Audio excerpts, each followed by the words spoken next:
Et si je te disais que depuis des décennies, des livres et des films de science-fiction ont littéralement prédit ce que nous vivons aujourd'hui?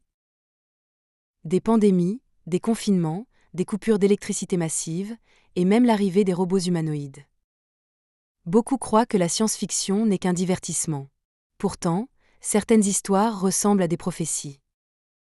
Dans le roman The End of October, un auteur décrit les impacts sanitaires, politiques et économiques d'une pandémie mondiale, bien avant l'arrivée du Covid. Et en 1979, le film Le syndrome de Hambourg montrait déjà une épidémie qui force les habitants à porter des masques, à se confiner et à respecter un couvre-feu. Ça ne te rappelle rien? D'autres récits ont poussé encore plus loin.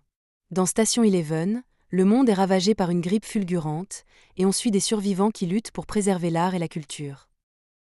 Dans Sévrance, publié en 2018, l'héroïne vit dans une société frappée par une étrange pandémie où tout s'effondre. Réseau, travail, déplacement. On croirait lire un témoignage de nos propres confinements. Mais les prédictions ne s'arrêtent pas là. En 2012, un livre intitulé Blackout imagine qu'une cyberattaque plonge toute l'Europe dans le noir. Plus d'électricité, plus d'internet, plus de banques. Une fiction? Peut-être. Mais les experts en cybersécurité nous avertissent que ce scénario est loin d'être impossible. Et que dire des robots?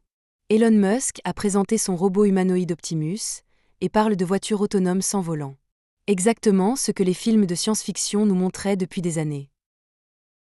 Certains y voient un progrès incroyable, d'autres redoutent que la fiction sombre de Terminator ne devienne réalité. Alors, simple imagination ou véritable vision du futur? Ces livres et ces films semblent nous prévenir depuis longtemps. Abonne-toi si tu veux découvrir d'autres histoires où la frontière entre fiction et réalité disparaît. Et dis-moi en commentaire, selon toi, est-ce que le futur est déjà écrit?